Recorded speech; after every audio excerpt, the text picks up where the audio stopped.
Le 16 avril 2025, une date qui aurait pu changer à jamais le cours de l'histoire africaine. Un complot silencieux mais mortel se tramait, une conspiration si dangereuse qu'elle visait à assassiner le président Ibrahim Traoré et à plonger le Burkina Faso dans le chaos. Mais ce n'était pas une simple trahison tapie dans l'ombre. C'était une alliance coordonnée entre des traîtres internes et des réseaux terroristes prêts à attaquer civils et militaires. Le plan a failli réussir, jusqu'à ce qu'un événement remarquable se produise, des soldats loyaux au sein de l'armée burkinabé ont refusé de vendre leur pays. Ils ont déjoué le complot. Mais le danger ne s'est pas arrêté là.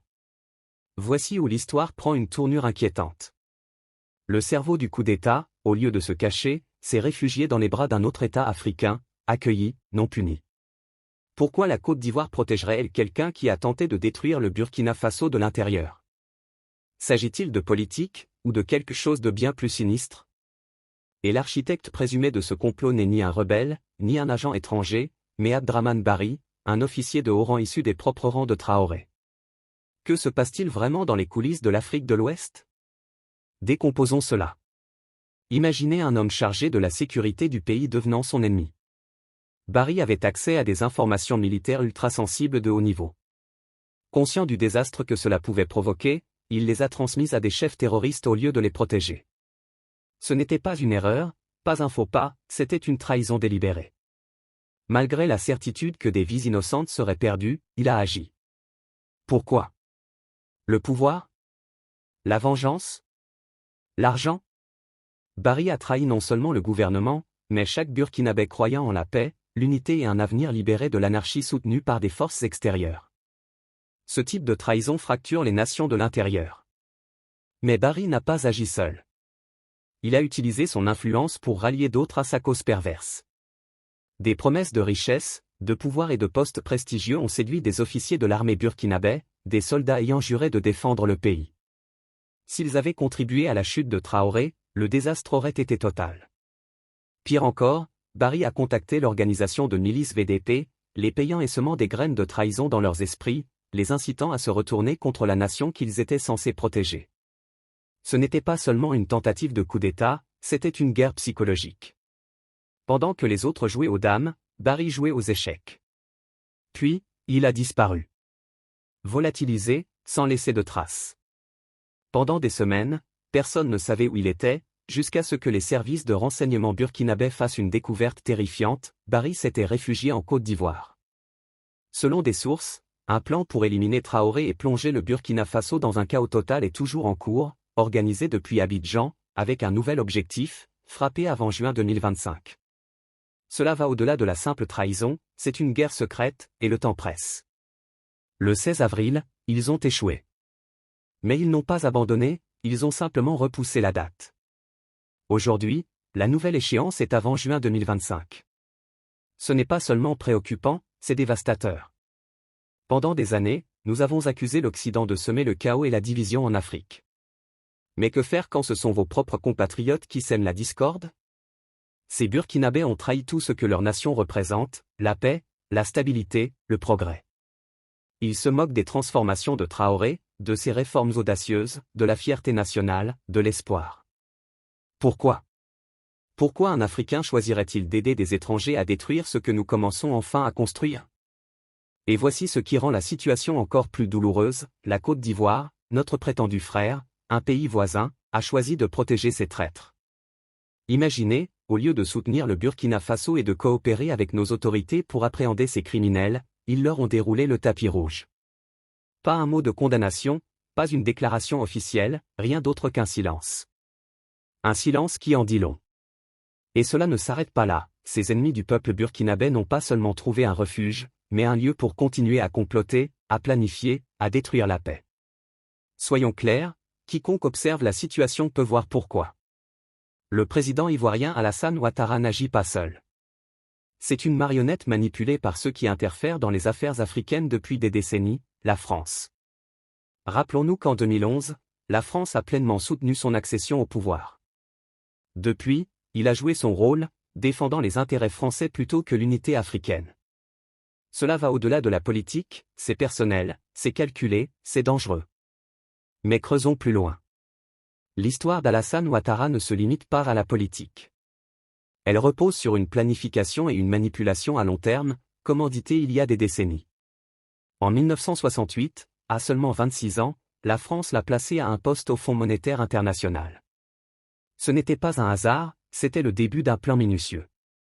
Son ascension a été fulgurante, les portes s'ouvrant facilement, avec la France au centre.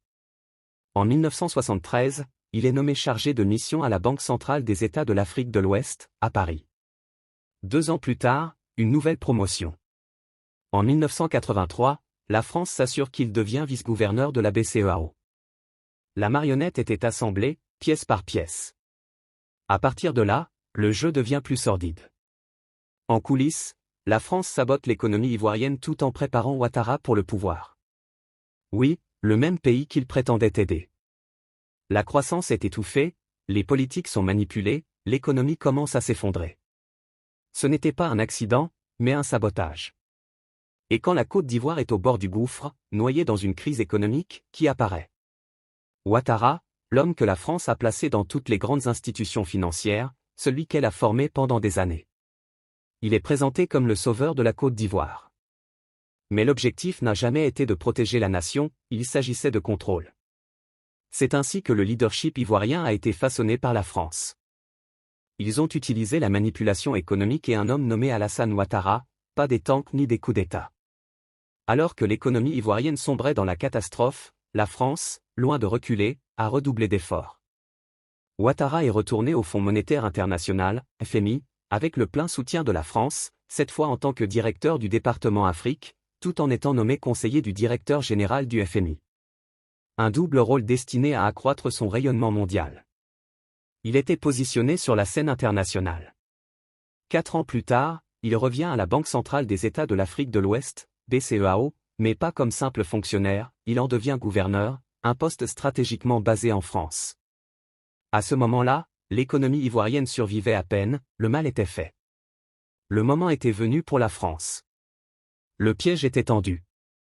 Il fallait installer une marionnette au sein du gouvernement ivoirien, et la France excelle dans cette manipulation discrète. Ils ont convaincu le président vieillissant, Félix Houphouët-Boigny, de nommer Ouattara à la tête du programme de stabilisation économique en 1990. Présenté comme le sauveur économique, celui qui résoudrait tous les problèmes, Ouattara n'était pas là pour réparer. Il s'agissait d'établir sa légitimité, de le faire passer pour un héros national. La France misait aussi sur un autre facteur, le temps. Houphouët-Boigny, affaibli par un cancer de la prostate et opéré en France, voyait son état se détériorer. La France, informée de son déclin, savait que le temps pressait. Elle a agi vite. Derrière les coulisses, la pression s'intensifiait. À la fin de 1990, affaibli, malade et vulnérable, le président Houphouët-Boigny fut contraint de nommer Alassane Ouattara Premier ministre de la Côte d'Ivoire. Un coup brillant. La France avait désormais un homme détenant à la fois le pouvoir politique et économique, une marionnette en costume souriant, prête à servir Paris, pas Abidjan. À ce stade, les Français avaient atteint leur objectif à long terme, placer leur homme dans l'une des positions les plus importantes de la Côte d'Ivoire. Tout s'alignait. Il ne manquait qu'une dernière étape, garantir une loyauté absolue. La France avait un plan pour cela aussi. En 1991, elle ne s'est pas contentée de soutenir Ouattara politiquement. En échange de son obéissance et de son utilité, il reçut quelque chose de plus symbolique, une épouse. Cette année-là, Ouattara épousa Dominique Claudine Nouvian, une Française aux liens étroits avec l'aristocratie française. Ce n'était pas qu'une histoire d'amour, c'était un saut politique, un accord scellé, une déclaration au monde que le destin d'Ouattara était désormais lié à celui de la France. Peu de gens connaissent ce détail, ce mariage n'était pas seulement une célébration. Il fut approuvé, et même officié, par Nicolas Sarkozy, alors maire de Neuilly-sur-Seine. Oui, le même Sarkozy qui deviendra plus tard président de la France. Quel genre de dirigeant africain a besoin du consentement de la présidence française pour se marier? Ce n'était pas un simple mariage, il confirmait officiellement le statut d'Ouattara comme l'homme de la France en Afrique de l'Ouest, dans sa vie personnelle comme professionnelle. Le fait que Sarkozy officie le mariage d'Ouattara n'était pas un simple geste. C'était un avant-goût de l'avenir. Des années plus tard, Sarkozy jouerait un rôle clé pour s'assurer qu'Ouattara ne se contenterait pas de servir la France, mais deviendrait président de la Côte d'Ivoire. Cependant, cette prise de pouvoir prit du temps. La France avait un plan et l'a suivi à la lettre. Une fois Ouattara installé comme Premier ministre, l'objectif suivant était clair, la présidence. Que fit la France pour lui ouvrir la voie? Elle a redessiné le paysage politique. Tous ceux qui représentaient une menace pour Ouattara ou qui n'étaient pas alignés sur la France furent systématiquement éliminés ou discrédités, un par un, qu'ils soient dans ou hors du gouvernement. Si la France vous voyait comme un obstacle à l'ascension de sa marionnette, vous étiez neutralisé. En 1990, la Côte d'Ivoire organisait ses premières élections multipartites, un tournant, une chance pour la démocratie de s'enraciner. Mais qu'est-il arrivé? Le principal candidat de l'opposition, Laurent Gbagbo, et sa femme Simone furent emprisonnés, l'une des premières actions d'Ouattara en tant que Premier ministre. Cela n'avait rien à voir avec la loi ou l'ordre, il s'agissait d'éliminer la concurrence, de s'assurer que les Ivoiriens ne pourraient jamais choisir un dirigeant non approuvé par la France. Car le véritable rôle d'Ouattara comme Premier ministre n'était pas de servir le peuple ivoirien, mais de protéger les intérêts stratégiques, politiques et économiques de la France. Il ne dirigeait pas seulement un gouvernement, il exécutait un plan étranger. Paris tirait les ficelles. Après la mort d'Houphouët-Boigny, la Côte d'Ivoire était en plein chaos, et Ouattara saisit l'occasion. Il tenta de s'emparer de la présidence, contre la volonté du défunt président, qui avait désigné Henri Konan Bédié comme successeur légitime. Sans attendre, sans consulter, Ouattara s'autoproclama héritier. La France, bien sûr, était derrière lui, prête à soutenir pleinement sa marionnette. Mais le peuple ivoirien, lui, s'opposait à Ouattara. Il ne le considérait pas comme l'un des leurs. Culturellement et politiquement, il était perçu comme étranger, trop proche de la France, l'ancien maître colonial. Beaucoup d'Ivoiriens doutaient de sa loyauté, était-il vraiment ivoirien, ou juste un instrument de la France? Heureusement, la voix du peuple l'emporta. En 1993, Bédié devint président par intérim, portant un coup dur aux ambitions d'Ouattara et aux objectifs de la France. Mais la France n'avait pas dit son dernier mot. Pour repartir de zéro, elle ramena Ouattara sur la scène internationale, le nommant en 1994 comme l'un des 3 directeurs généraux adjoints du FMI. Un poste prestigieux, mais surtout stratégique. La France savait qu'elle le rappellerait au moment opportun. Ce qu'elle fit. En 1999, elle exigea qu'Ouattara retourne en politique ivoirienne. Mais il y avait un problème, un secret discrètement dissimulé dans les récits officiels, Ouattara n'est pas entièrement ivoirien. Ses origines sont burkinabais. Bien que cela puisse sembler anodin, cette information a tout changé. Elle l'a disqualifié pour l'élection présidentielle de 1995, et Bédié l'emporta à nouveau. Voici le tournant, cette origine burkinabé pourrait expliquer l'ingérence actuelle d'Ouattara dans les affaires du Burkina Faso, au nom de la France, non par fraternité, mais par stratégie. Nous explorerons bientôt ce lien en détail. Juste au moment où l'on pensait que la poussière retombait, le président choisi par le peuple, Henri Konan Bédié, fut renversé par un coup d'État militaire avant les élections de 2000. Les détails de ce qui s'est passé en coulisses restent flous, mais le timing est trop parfait pour être ignoré. 4 mois après le retour d'Ouattara en Côte d'Ivoire, après avoir quitté le FMI, un coup d'État éclate. Coïncidence? Peut-être. Mais de nombreuses sources affirment que la France a orchestré ce coup, tirant à nouveau les ficelles pour faire place à son homme.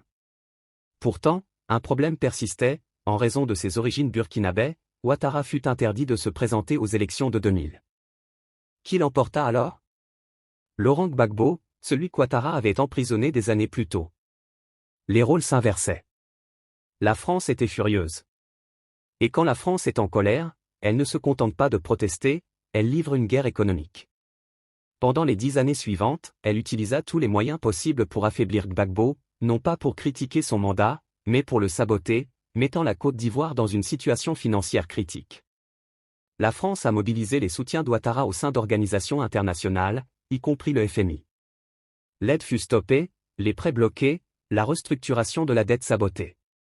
L'objectif, faire passer Laurent Gbagbo pour un échec en l'isolant. Mais la guerre économique ne fut pas le seul fait d'armes de la France. En 2002, à peine 2 ans après le début du mandat de Gbagbo, une guerre civile éclata.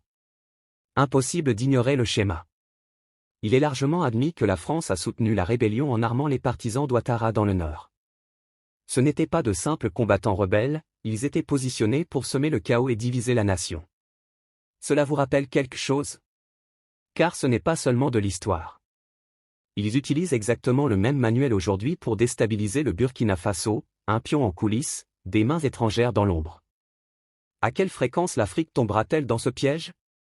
Le chaos qui a suivi n'était pas un hasard. Il était conçu, armé, entraîné.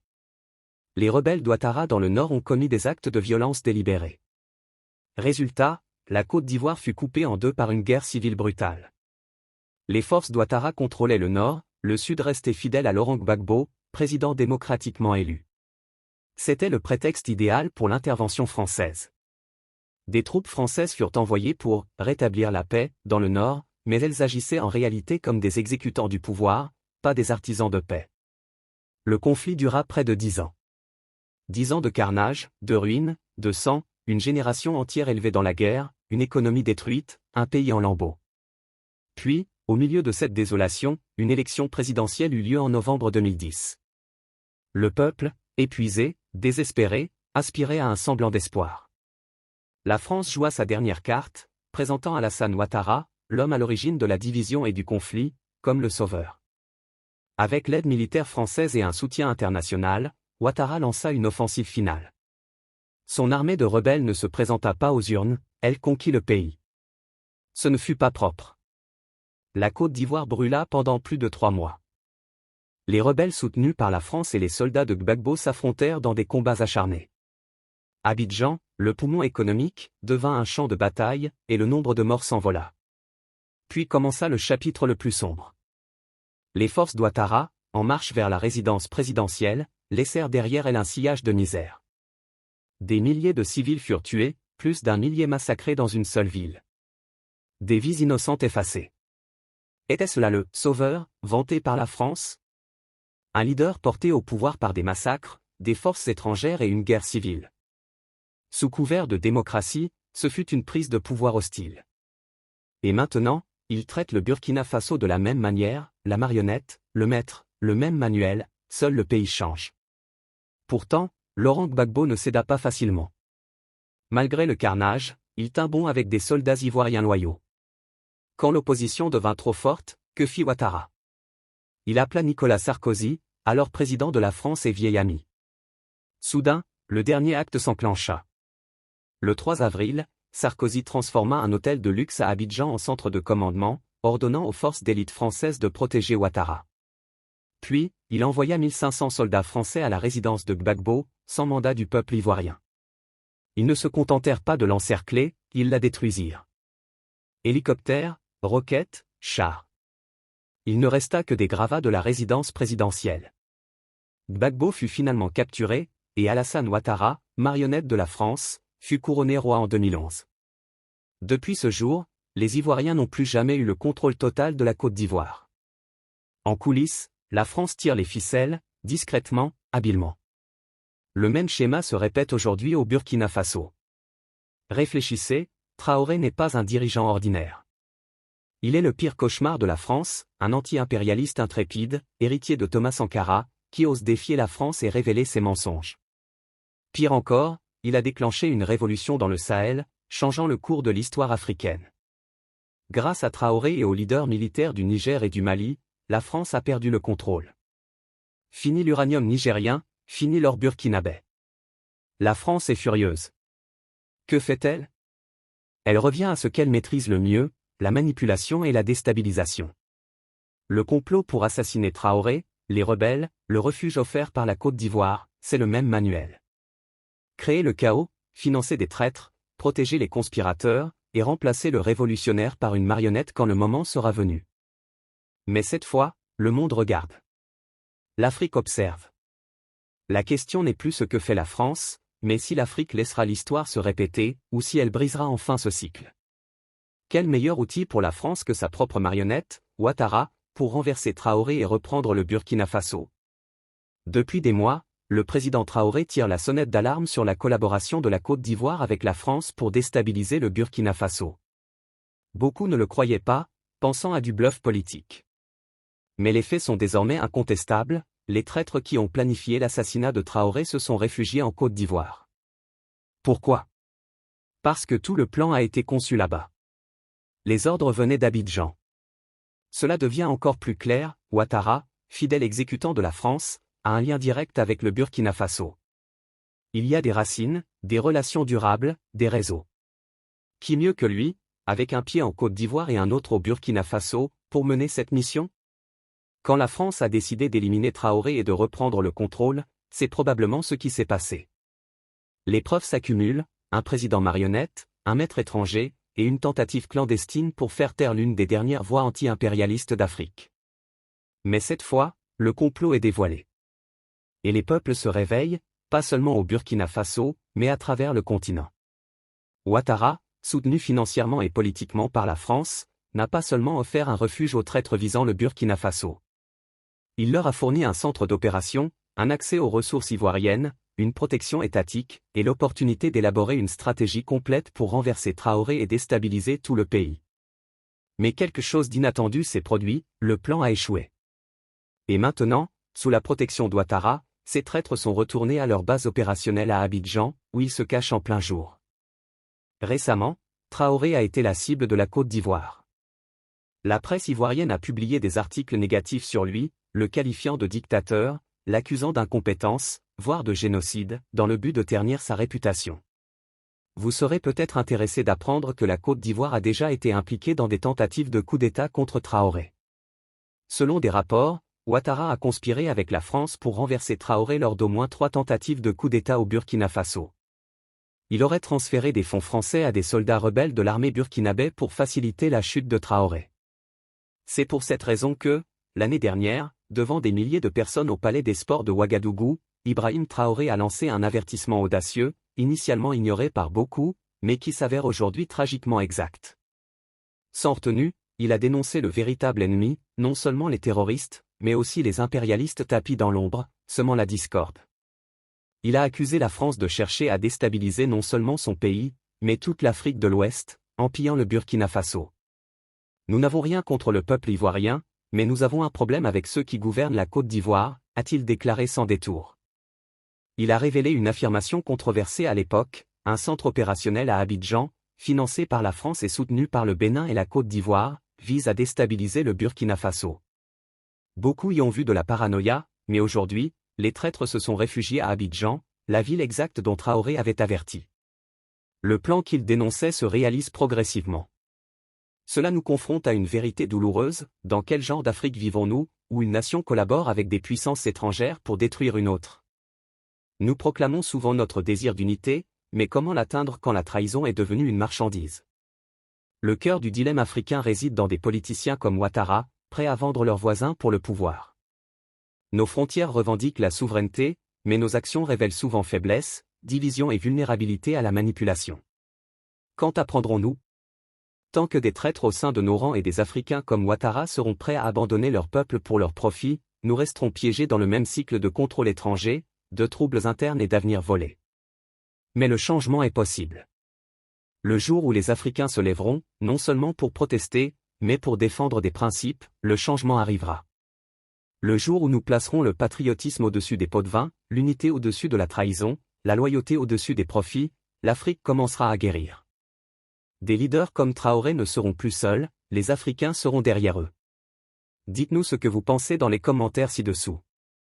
Nous explorons la riche histoire, la culture et la lutte continue pour la souveraineté en Afrique. Rejoignez cette conversation essentielle en vous abonnant à notre chaîne. En vous abonnant, vous ne vous contentez pas de rester informé, vous rejoignez un mouvement dédié à redonner à l'Afrique sa juste place sur la scène mondiale. Cliquez sur « S'abonner » et activez les notifications pour ne manquer aucun épisode. Ensemble, diffusons le savoir et inspirons le changement. Merci d'avoir regardé.